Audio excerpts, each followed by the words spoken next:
Welcome, everybody, to your 4 to 5. Eric Chilton here with Chad Silber and Lauren Coleman. We are starting the week off again. Hey, everybody. How you doing? Lots going on. In a cold way. In a cold way. Well, very not as cold bad way. as yesterday, though. Yeah, this is going to get chilly here in the short term before we warm it back up a little bit. Well, at least it won't be wet and chilly like we Right. saw yesterday. That was just a mess. I didn't even wake up early enough to see the snow. I said, I don't even want to see it. Same. I was literally at the beach because I was down there with my buddies, and somebody texted and said, "Stay down there. It's snowing up here." And I thought they were joking because I hadn't looked at any weather in like 4 or 5 days. Drove back up and saw little patches. Said, "Okay." Our winter weather comes in March. It does sometimes. It does. More on that in just a second, but first we want to get to one of our top stories. A 13-year-old girl found far from home. Officials say the young teen was kidnapped from her town in Texas and found in a shed in Davidson County here in North Carolina. WFMY News 2's Amber Lake has the full details. That's right, guys. So court just wrapped up for 34-year-old Jorge Camacho. He's being accused of keeping a 13-year-old girl from Texas locked in a shed right here in Davidson County. Now, the Davidson County Sheriff's Office says Camacho kept the teen locked in that shed on Linwood Southmont Street in Lexington until she was found last Friday night. The Sheriff's Office talked about what happened earlier today.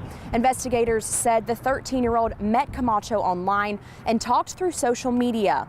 The content of those chats was consistent with grooming and enticement. Investigators say Camacho eventually convinced the 13-year-old to leave her home in Dallas. That's where the suspect then picked her up and brought her back here to Davidson County. The FBI contacted the Davidson County Sheriff's Office last Friday. Both agencies worked together to track down where Camacho was, leading them to the shed where they found the teen. Investigators say this case puts a spotlight on the importance of monitoring teens when they're online and warning them of the dangers. Sheriff Richie Simmons says the caseload of instances like this have skyrocketed since 2021. This is becoming a major problem, and this is how kids are sold into human trafficking. They're not being able to be kids, and how a 13-year-old would think it was a good idea to leave the home. What are we teaching our kids in our homes? It scares me. Now, thankfully, that teen is back home in Dallas today. As for Camacho, he's being charged with a number of charges. Just to name a few, we have statutory rape of a child younger than 15, human trafficking, and child abduction. He's being held at the Davidson County Jail under a $1.2 million bond. Live here in Davidson County, Amber Lake, WFMY News 2. Amber, thank you. Let's get to your 4 to 5 roundup now. A driver died in Winston-Salem this morning after they drove off a ramp and hit a tree. Police say Dennis Alsep was on the ramp from I-40 to 311 when he missed the curve and crashed. The ramp was closed for several hours while police investigated. A verdict is coming soon for a January 6th Capitol riot suspect from the Triad. Deliberations are underway now for Laura Steele, a former High Point police officer. The FBI says the Thomasville woman was a member of the Oath Keepers and joined others to storm the Capitol. She's facing 5 felonies and is on trial with 5 others. People living in the 30 pallet homes in Greensboro will get to stay a little longer. Initially, they were supposed to start moving out later this week, but the city extended that deadline to April 1st because of the cold weather. The pallet homes on the Pomona Park baseball field have housed 60 people the past couple of months. After April 1st, the city will work to fix any issues on the field ahead of baseball season. The second largest bank failure in U.S. history has some Americans concerned whether their money is safe. Financial experts say it depends on how much money you have tied up in one bank. They tell us why it is not the time to panic. For some Americans, images of people lining up outside banks to withdraw their money are frightening, triggering memories of the 2008 financial crisis. But CBS News business analyst Jill Schlesinger says the collapse of Silicon Valley Bank and closure of Signature Bank is different. This is a significant issue that should not have systemic impact. This is not 2008. We don't have every large financial institution looking at the housing market, taking on risk at the exact same time. It was that crisis that brought new regulations aimed at strengthening the U.S. financial system. Banks were required to have more money on hand for emergencies. But in 2018, small and medium-sized banks fought to have those regulations loosened. For many people, the idea of kind even banking with like your neighborhood or a smaller bank felt secure. And I think what we have learned is that since the financial crisis, it's actually the larger banks that provide more safety because they have higher liquidity and capital requirements. As long as a bank is insured by the FDIC, depositors are guaranteed protection for up to $250,000. Experts say if you have more than $250,000 in one bank, it's best to split those deposits among various banks. So while most Americans don't need to worry about their money, this failure could impact the economy as a whole. This miniature banking crisis has raised a question whether the Federal Reserve can remain attentive to part of its dual mandate, which is stable prices, or whether it really has to pivot and be more concerned now about the stability of the financial system. The Fed is now widely expected to put the brakes on another interest rate increase next week, which could help the economy and banking system, but also fan inflation. Skyler Henry, CBS News, Washington. Well, I know if you're like me and you stepped out this morning, that kind of damp, cold air, just miserable. We do have some chilly air out there today, not quite as bad. And we get a little worse before we get better. So just kind of hang in there. We're kind of up and down a little bit with temperatures. Right now, 52 in Greensboro, 54 High Point, 53 in Winston-Salem, Walnut Cove at 50, Asheboro, you're at 53, along with Siler City. We have 54 for Albemarle. Now, looking at tonight's overnight low, yeah, we get down there. There's a freeze warning in effect for much of the Triad. It'll be cold and breezy winds northwest, 5 to 10 and gusting up to 20 miles per hour. Now, for tomorrow, it could get even windier as we see those gusts go up to 30. And with a high of only 48, it will feel more like the upper 30s and lower 40s. So tomorrow is, even though it's a dry day, it's a blustery and cold day. Not seeing a whole lot over the area right now, but we do want to show you this freeze warning in effect really from Forsyth, Guilford, Davie County, and Alamance County south. That'll be until Tuesday morning at 9 a.m. in the higher elevations right along the spine of the Appalachian there. So Allegheny, Ashwaubenon, that neck of the woods, that's a wind advisory, and that's where those wind gusts could go upwards of 40 plus miles per hour. To be very, very windy there. Across our region, though, other than the winds, that's the short-term concern. Now, you remember with the counterclockwise flow around the low and then the clockwise around the high, all of that converges right over us, and that's why we end up with the windy conditions for your Tuesday and probably into Tuesday night as well. By Wednesday, with the high pressure being more centrally located over us, it should moderate just a little bit, and that should bring those winds a little bit back to normal. But I mean, some of these wind gusts that we're seeing as we look through time with the forecasted wind gusts are, you know, over 30 miles per hour easy, and especially in the mountain communities. Freeze warning in effect, as we mentioned, for tonight, so kind of windy and cold. We'll go up to 48 Tuesday. Gets better, though, and especially by St. Patty's Day. Even though we have some rain that evening, the day looks good, but 54 and sunny on Wednesday, 60 and sunny on Thursday. It's cloudy with some rain Friday evening with a high of 65, down to 60 on Saturday, and cool again in the 50s Sunday, Monday, but lots of sun. You might have noticed gas prices inching upward recently. Gas Buddy says prices went up about 9 cents in the past week. The average price in Greensboro is $3.23. The cheapest in our area, however, $2.95. An easy way to find the cheapest prices is on our website. Just click on gas prices under the weather tab. We'll be right back.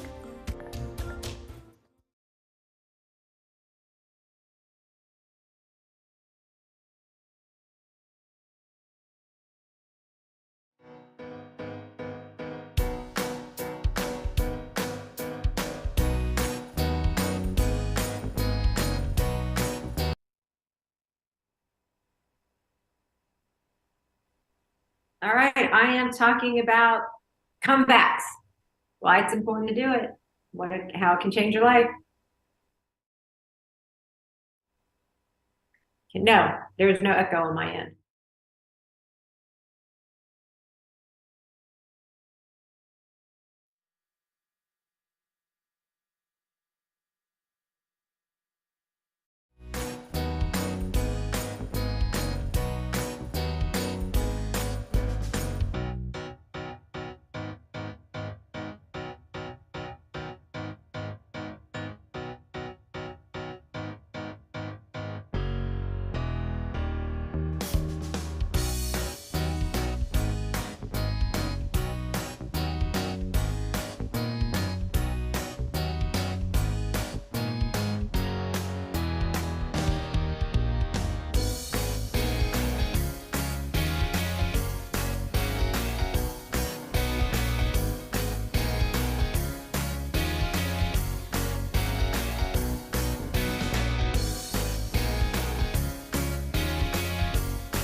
Brendan Fraser reached the height of fame for movies such as the Mummy franchise and George of the Jungle. Brendan reported that he stopped making movies because of injuries from the Mummy movies and depression.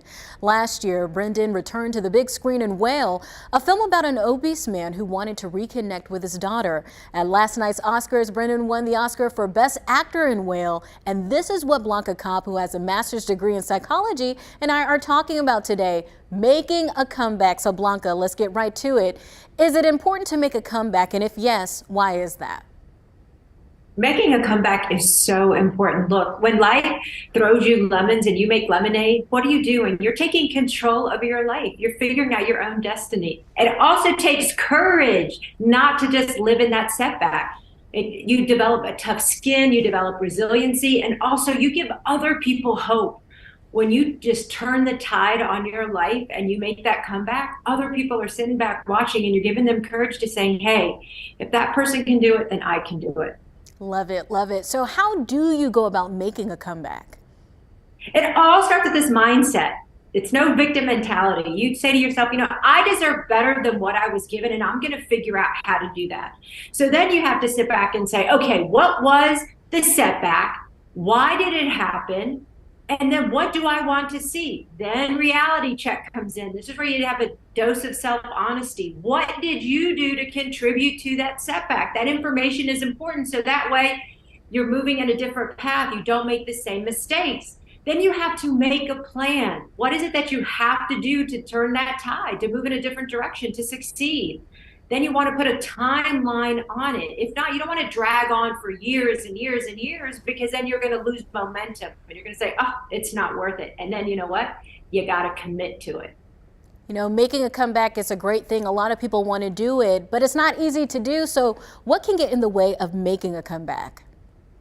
Fear of success, fear of failure, just fear of rejection and the unknown, and then also not having a support team or a support person. So you don't have to have this big team, but somebody that you can turn to who can give you encouragement when you're feeling down or you have obstacles, someone who is not directly tied to your situation, so they can give you an objective point of view of what might be happening, and someone to encourage you to say, hey, look, you've got this. It's tough right now, but keep going. Look at the path that you've already conquered. Look where you've come from. And the other thing is this head trash that we tell ourselves. Why am I doing this? Who am I? This is stupid. What am I thinking? Oh, I'm not like X, Y, or Z. They just have it easier. It's that head trash that you tell yourself. And all these factors can be another setback. That's what can get in the way. So that's why you just have to actually you have to be like Rocky, and you just have to take it out and just get it out of your way and just keep chugging along. Keep chugging along. A wise man once told me a setback is just a setup for a comeback. Thanks so much, Blanca, for that information. You can continue the conversation with Blanca on her Facebook page, Blanca Cobb, Body Language Expert. We'll be right back.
You remember this, kids playing outside until the street lights came on. Yeah, not as popular as it used to be, but there's one program that's fighting all of that tooth and nail. Muddy Sneaks gets kids outside and pumped up about science. Counselor Cody Bliss says it all started through educators many years ago.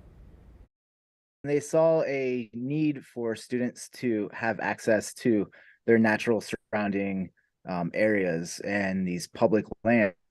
And so they recognized that a lot of students, even if they were living adjacent to these spaces, may have not had access or may have never experienced these natural landscapes. And so they founded Muddy Sneakers under the idea of connecting youth and children to their surrounding public lands.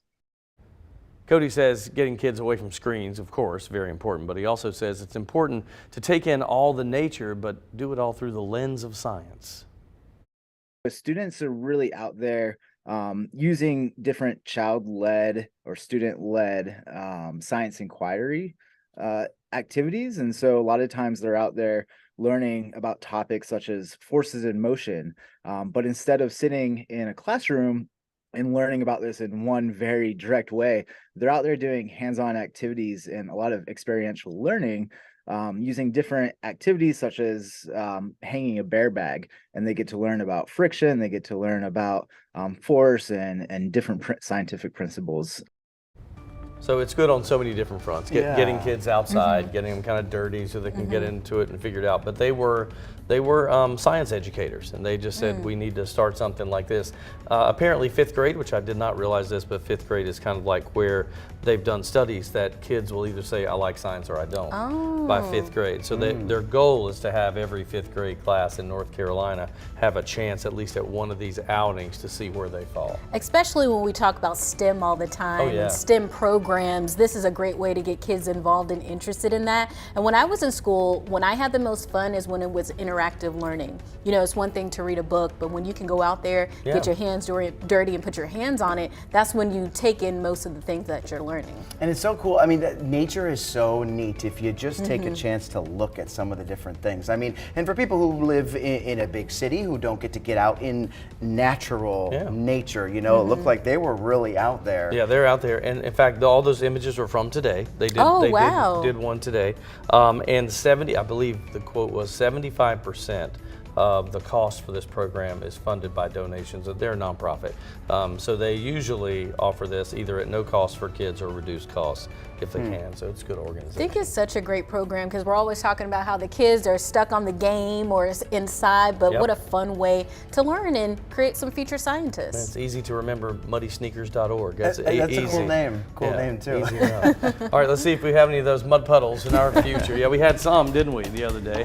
It was just a nasty day yesterday. I was literally heading back from the coast and just caught in rain pretty much the entire way there. Temperatures over our neck of the woods, except for the highest elevations, are mostly in the 50s. You can see that cold air is trying to get here, though. Look at Galax, 39 degrees, Jefferson at 35, Boone at 37. We've got Wilkesboro 46, but in the low 50s across the Triad. No arguments there. Tonight, the winds, that's an issue, and this freeze warning, which means we'll be at or below freezing for several hours. So watch for that. Winds gusting up to 20 tonight, up to 30 tomorrow. In the mountain communities, it could be as high as 40 miles per hour. The high tomorrow at 48 with partly sunny skies. And you can see across the region, we look okay right now, but really that freeze warning, that's from Davie County, Forsyth, Guilford, Alamance, and all points south.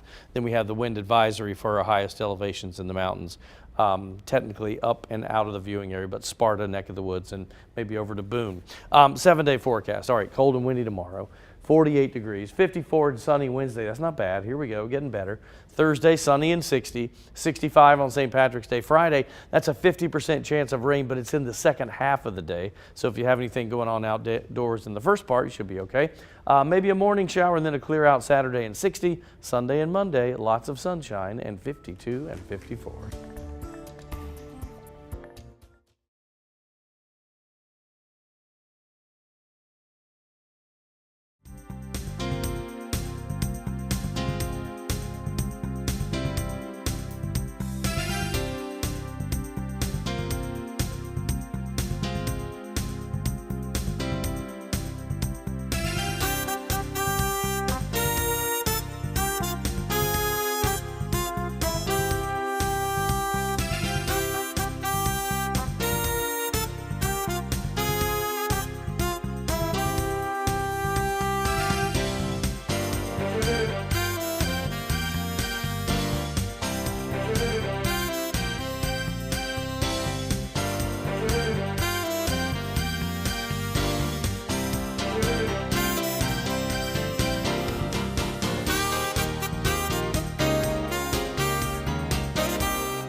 Well, the first games of the NCAA tournament kick off tomorrow. It is officially March Madness. Of course, Greensboro gets a little bit of that action later on in the week here. The big talker, though, has to be Carolina, and not only not getting a bid to the NCAA tournament, but refusing to go to the NIT. So that's kind of like the big chit-chat right now. And it was interesting to watch even the commentators. One of the commentators even said, I can't remember which one, Clark Kellogg or one of them, he even said, I was shocked that they didn't get a nod. But when we were on the lower end of everything, but I was a little surprised. How are you feeling? Well, I mean, I was a little, we were all miffed, all my friends, we were all texting back and forth.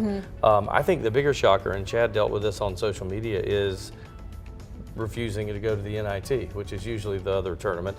As somebody at work told me, that he said, my team didn't go either. He said, and I don't want to go to the battle for 68th place, is what he called it. And I said, that's kind of what it is. And I just posted this on my Facebook probably about an hour ago, and a lot of people are sounding off one way or the other. The argument for going to the NIT that a lot of people were saying was it gives players who sat on the bench the entire year to be able to play in a tournament. I mean, they sat and they just sat there, right? So to help them grow their skills. On the other side of it, you were talking about how players who want to enter the potential draft portal, right? NBA. I mean, you don't want to be at risk of getting hurt. Also, NIL plays a role in that too. Yeah, this whole weird world of the way they chose the teams this year, the metrics, I think that's why people were so upset. I'm kind of on the fence about it myself. I'm a little happy they didn't go in some ways. In other ways, I'm thinking, do you really want to do that? But it's a different world. But I asked you on Facebook, I wanted to see what everybody was thinking. And Michelle said,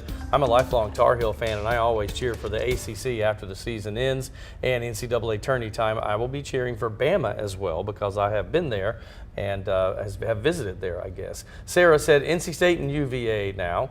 Curtis Dwayne Allred said, all we have is Duke and NC State because we know UNC Asheville probably won't go very far. You never know, though. Betsy Crone said, Texas A&M Corpus Christi, go Islanders. My nephew is one of the coaches there, so she has a reason. Angie Wood says Duke and NC State. After that, probably Virginia, but I cheer for all ACC teams, but Carolina teams first, always.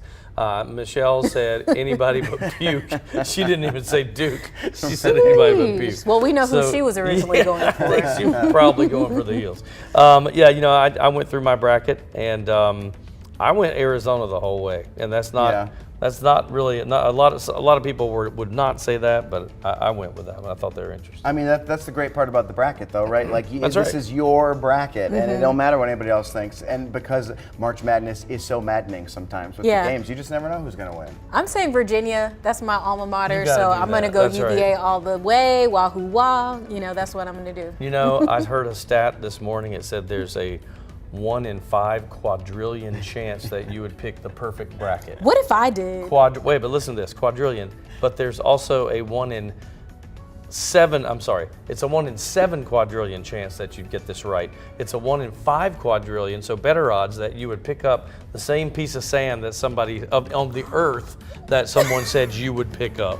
So chances are. So it's easier to do that than it is to get a perfect bracket. So no one's getting a perfect bracket, basically, is what you're saying. Odds are. Wow. Isn't that weird? Where'd you find that stat? I love that. We were talking about it on the 9 this morning, and I just thought, you gotta be kidding me. That's incredible. I haven't filled mine out yet. I just got here, so we'll work on that later. We'll see you in just a second.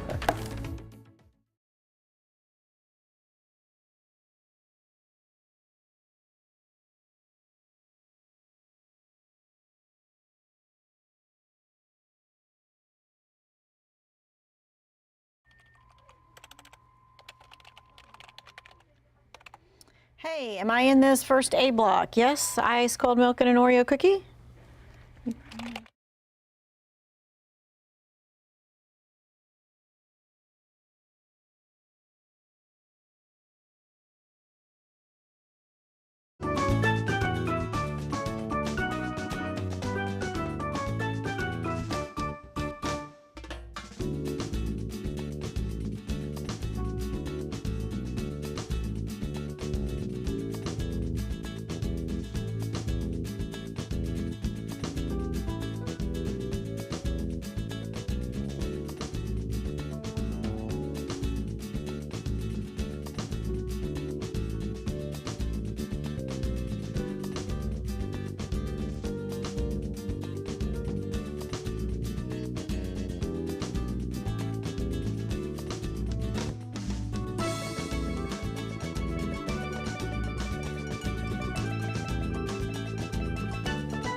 Welcome back to the 4 to 5, everybody. Eric, Chad, and Lauren today on this Monday as we kick things off.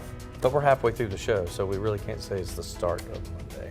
Right. We're almost ending it. I love this week because we get ready for the NCAA tournament. And a selection show Sunday is one of my favorite things to do. I don't want to be around anyone. I just want to turn on the TV to News 2 and watch the selection show in its entirety. That sounds like fun. I love seeing the teams that they'll have cameras there that don't normally get to go, and they go crazy. I love it. Yeah, that's great. So much fun. All right, we got to talk about some temperatures up and down all over the place. We got a freeze warning tonight. Then we're in the mid 60s by the time we get to the end of the week. Literally all over the place. All right, heading into the night, clear and cold. You can see a couple of clouds early, but those will give way quickly to all clear skies. We'll be in the 40s, probably mid 40s by 8 o'clock or so. Low 40s by midnight and dropping down to probably 30 even. And by the way, it will be a very quick drop tonight. So you'll see those cold temperatures filter in pretty quickly. Here's that freeze warning, and that really stretches. It goes all the way back to Iredell County, but Davie County, Forsyth, and Guilford, and Alamance South. That's everybody in that freeze warning until tomorrow morning at about 9 o'clock when we expect to get above the freezing mark, and a wind advisory for the highest elevations in the mountains where they can see very strong wind gusts. Not worried so much about precipitation. This is a cold and wind forecast for tonight. Windy around the backside of that low pressure, and you factor in the high that's back to the west. All of that funnels across the Carolinas, and that's why we see those strong wind gusts. Some of the wind gusts in our area, we should be 25 to 30. In the mountain communities, we're talking 30 to 40 mile-an-hour wind gusts. It'll be very strong. Here's your 7-day forecast and how this is shaping up. As we look at that 48-degree high tomorrow, then we see 54 on Wednesday with sunshine. It's 60 on Thursday. And by the time we get to St. Patty's Day, you're looking at 65 degrees. Do have some rain coming in for the second half of the day there and possibly into Saturday morning. The weekend, though, we're chilly again, 52 and 54 for Sunday, Monday, but at least we have lots of sunshine. Hey, not a good time to have cold weather as Greensboro plays host this week to several college basketball teams as part of the NCAA tournament. The Coliseum is hosting first and second round games starting Thursday. Boy, I just love when Greensboro gets to host because, you know, they're on the national stage. I loved hearing them say, playing in Greensboro, North Carolina, when I was watching the selection show yesterday. I was laughing right now because I ran over to grab my bracket and I grabbed Chad's. I know, I looked, I was like, that looks different than the one. He hadn't filled it out yet. Yeah, before. It is a fun time, though. I mean, this is the time when everybody is, I mean, even if you come from a smaller college, it gets to go once in a while. It's like the dream of a lifetime. Yeah, and I was, you know, kind of hoping for some big schools who were going to be here to maybe bring a lot of fans, but maybe it's the smaller schools that bring more fans. You know, technically, one of my alma maters is going to be here in Greensboro because I did my weather through Mississippi State. Oh, okay. And they're actually playing here, so they don't allow the cowbells anymore. They used to bring cowbells to football games at Mississippi State. Yeah, it was a big deal. No more cowbells. No more cowbells. Well, good luck, Mississippi State. Kentucky's also going to be here, so that's going to be great. I mean, that's such a powerhouse in basketball. All right, think about this. Going from high school to college basketball, that's a huge jump for a lot of players. Duke's Kyle Filipowski took some time to get used to the next level and done really well for the Blue Devils. He leads the team in both scoring and rebounds and helped Duke win this past weekend's ACC tournament where he was named the most valuable player. Just from, you know, the summer to where I'm at now and like the strides I've made, you know, that's all because of my coaches and my teammates. You know, if they haven't been on me since day one, you know, I wouldn't be where I am now. Just with the confidence they've had in me for always believing in me, you know, and just all of us starting to become a family too. So that's really, you know, that's who I give the credit for, you know, with my personal success. And, you know, I'm going to repay the favor by going out there every game and diving on the ball for the loose ball, you know, always putting in my effort.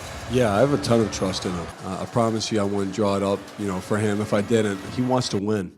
So I feel he's going to make the right play. He draws a lot of attention and also then puts Jeremy and Tyrese in a position where they can be ready to shoot and hit open shots. I can't be satisfied or stay complacent. You know, I got to come out punching first every game. You know, and I think that'll just put me in the right mindset, move forward down the stretch. You know that every game's going to be a battle no matter what. I mean, I've just always been so passionate about the game. You know, I love the game. I love playing with these guys. I think it was probably one of my favorite teams I ever played on, and I played on a lot of teams where guys haven't gotten along well. But I just love playing with these guys. I love winning with these guys, and I'll do anything for them. Yeah, and he can shoot from the outside, and to be a big guy that can shoot from the outside makes him like a double threat there. But Duke opens NCAA tournament play Thursday night in Orlando. They'll play Oral Roberts, tip-off 7 p.m. You can watch the game right here on WFMY News 2. And we will have people at the game from News 2, so you will be able to watch kind of behind-the-scenes type stuff too. That's always a fun part, just to kind of see how these teams travel and how the fans travel with them, and just the excitement around it. I change my ringtone every year this year to the theme song. Oh, really? That's your ringtone? Yep. That's great. I'm going to change it today, yep. Cool, cool. Always do that. And we got some programming changes coming Yes, up we for do us, have too, some programming changes. As a reminder to you, due to sports programming, we will not have a 4 to 5 show Thursday and Friday. Today, a story that combines Black History Month and Women's History Month. There's a whole lot to celebrate. Just recently, the post office released a new Forever stamp. Guess who it has on it? Let's take a look right here. On the new Forever stamp is author Toni Morrison.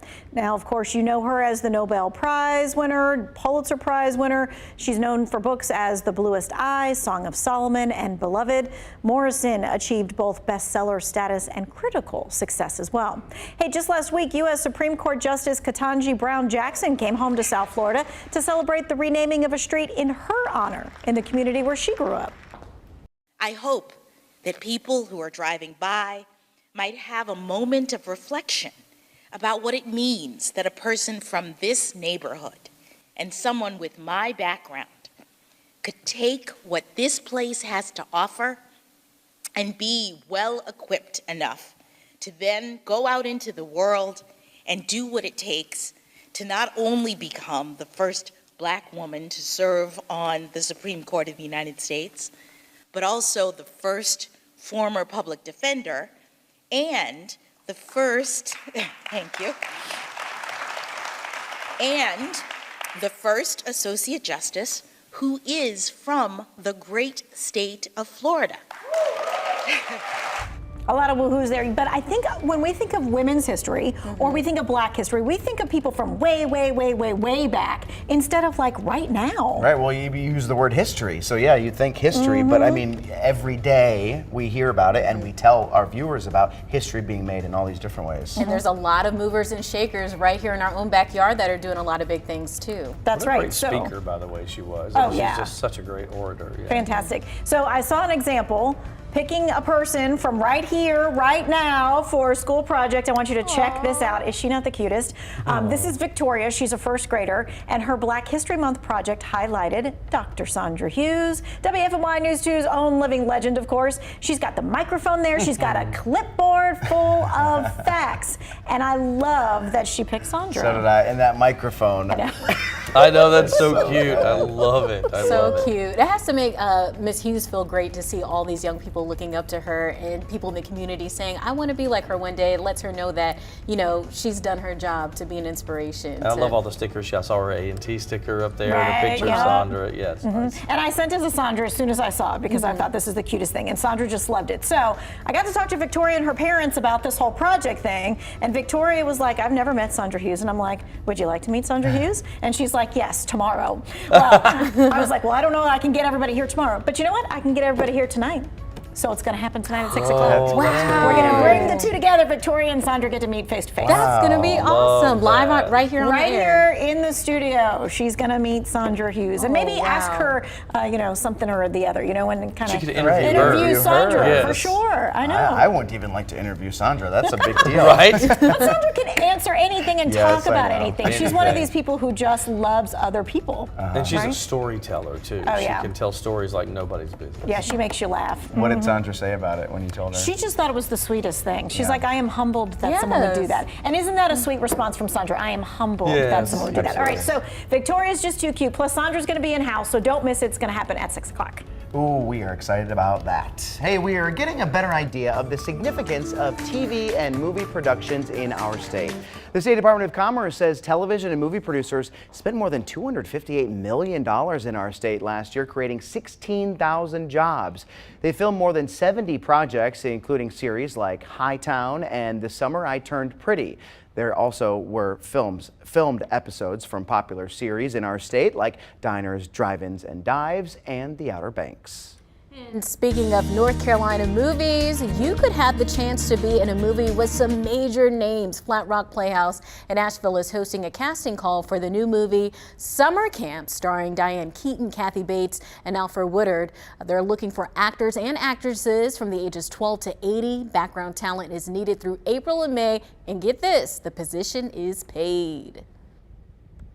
Hey, did you watch the Oscars last night? Everything, Everywhere, All at Once dominated with 7 wins. Jamie Lee Curtis snagged Best Supporting Actress for her role in the movie. Brendan Fraser won Best Actor for his performance in The Whale. Women took home the win for Best Adapted Screenplay, Best Costume Design, and Best Documentary Short. Many award winners thanked their moms during their acceptance speeches. So, who would you thank in your Oscar speech? I asked you on my Facebook page. Kesia Kathy wrote, God, my husband, and my son, and all those who encouraged me and believed in me along the way. Then end it with an encouraging word to others like me. And yes, I've rehearsed this, so I'll be ready. She's a comedian, by the way. Very, very funny. And then Angie Walker says, God, mother, father, hubby, and family.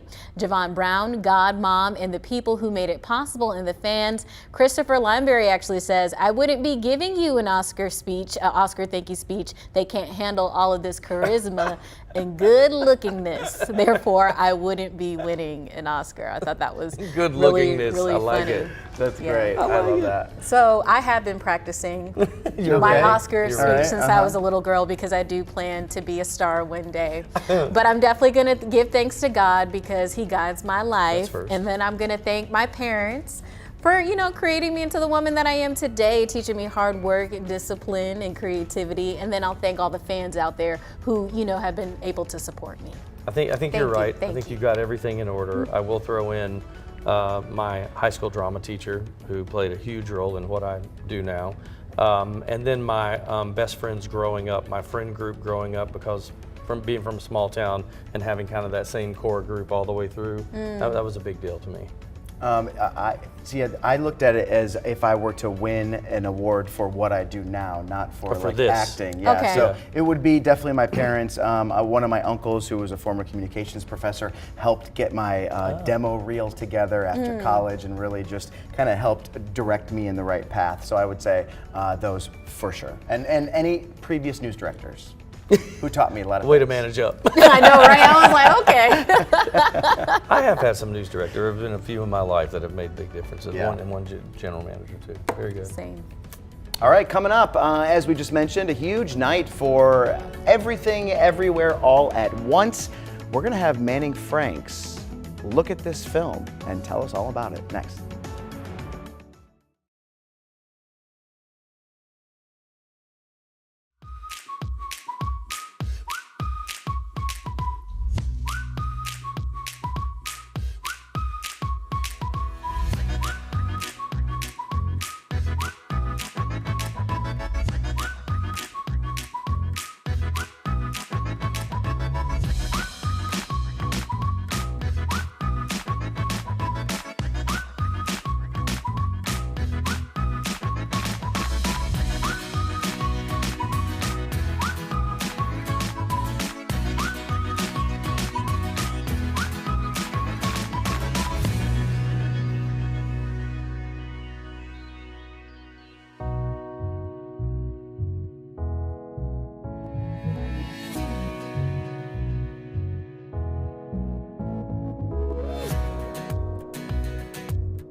For movie lovers, last night's Academy Awards was a night to remember. Michelle Yeoh won the award for Best Actress for her performance in Everything Everywhere All at Once. It was also named the Best Film of 2022.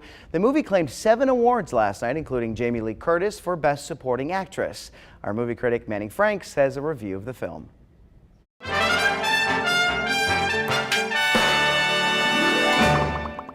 Life is messy, but that messiness is beautiful.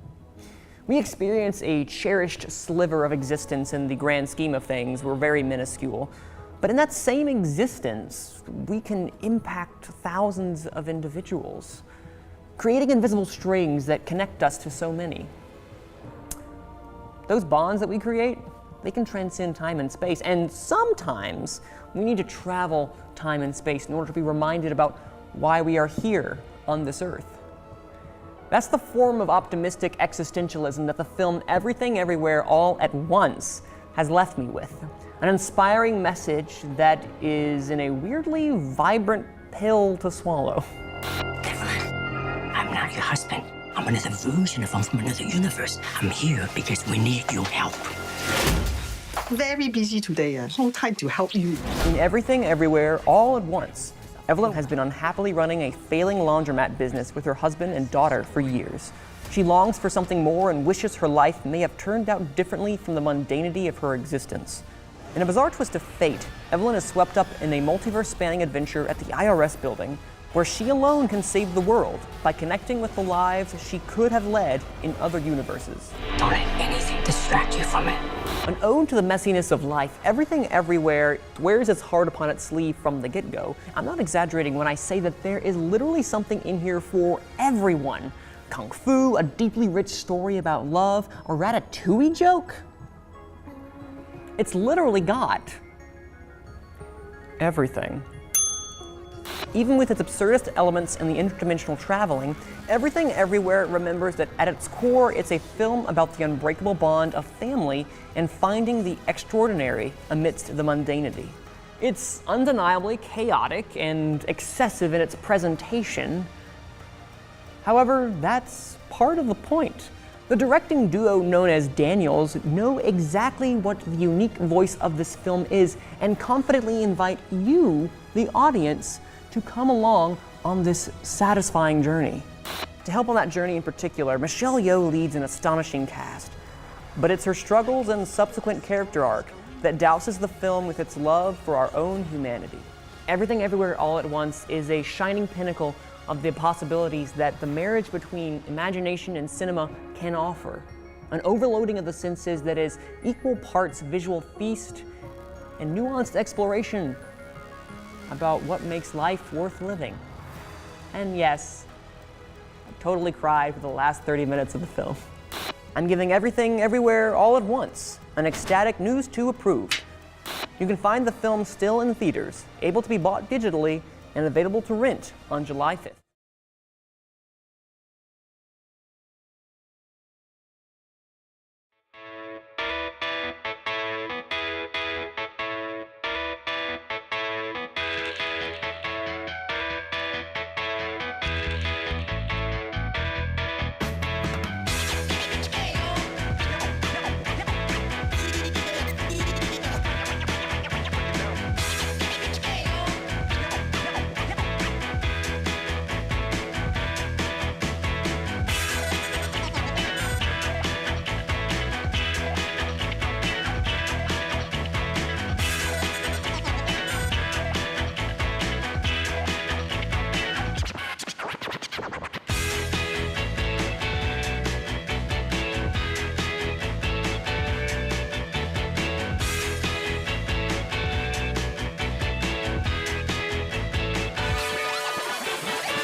You know how it is this time of the year, cold one day, not the next. I mean, it almost seems like we talk about record heat one day and then a week later we're almost in record cold. We're going to drop down to the low 30s tonight. In fact, a possibility that the overnight low will actually be 30 degrees. Freeze warning in effect. We'll watch those temperatures drop very quickly. Across the region, when we look at the radar, there's not a whole lot to see, thank goodness, because it is cold, or will be cold enough for anything frozen, but that's not the case. Freeze warning in effect. That's from Forsyth and Guilford, also Alamance and Davie South. Anywhere points south from that line, we'll see that freeze warning in effect until 9 a.m. tomorrow morning.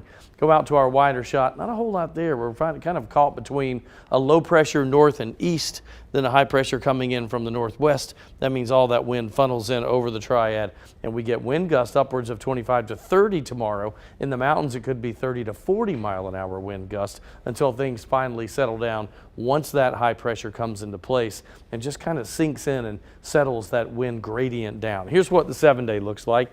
Yeah, it's a cold and windy tomorrow. 48 degrees, the high is as good as it gets. Sunny on Wednesday, we're up to 54 by then. It's 60 on Thursday. We're going to watch for another chilly morning to Thursday with that overnight low at 29, but we go up to 65 on Friday. That's a 50% chance of rain Friday evening. After that, a clear out for your weekend. 60 Saturday, then a cooler 52 and 54. Lots of sunshine for Sunday and Monday.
And talked through social media.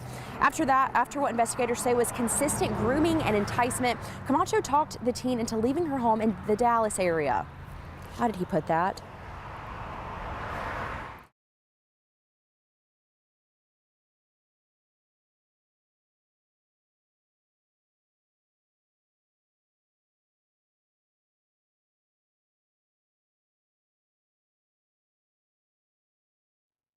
Man picked her up in Dallas and brought her to his home in Davidson County. They say the two first met online.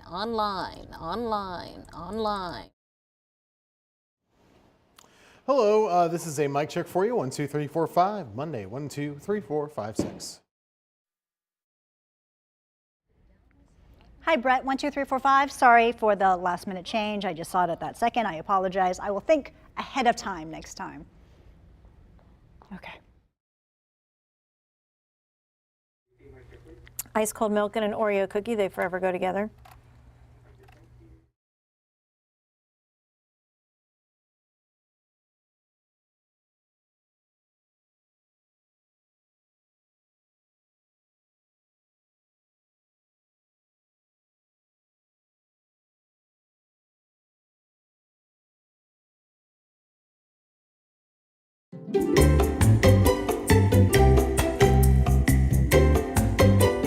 It's time for my 2 cents, and I reluctantly do this. Men, I'm sorry, I apologize. Ladies, you will love this. Women, how many times have you asked your husband for something maybe in the fridge, and he says, "We don't have it," and then you walk up and go, "It's right in front of you." Some people call this man looking or doing a man scan. Tanya Rivera and I reenacted it for you. Hey, get the baking soda. Okay. It's not in here. Oh, it's right here. So there you go. And if you're like me, man, I'm not lying about this. I hate it when she catches me in this. In fact, sometimes I'm looking like I'm having a seizure or something. I'm like, because I am determined to find whatever it is, because I hate it when she walks up and says, oh, here it is right in front of you. So I looked this up. There is science behind this, people. Apparently, the rods and cones that make up our eye and how we see are different and differently oriented for women than men. For example, they say men see motion better than women, and women see shades, colors, outlines better than men. In fact, did you know that 1 in 12 men can be colorblind, but only 1 in 200 women can be colorblind? They think it goes back to hunting and gathering, back when the men would do that and they have to look and find the animal out in the woods so they can have food that night. So it is interesting that there's science behind this. Women also apparently smell better and mostly hear higher frequencies better than men. So guys, we have an excuse, but that doesn't mean that our ladies will let us have that excuse. So my thing is, if you want me to get the sour cream, teach the sour cream to run across the shelf in the fridge, and then I'll see it. That's just my 2 cents. That's your 4 to 5. WFMY News 2 at 5 starts now.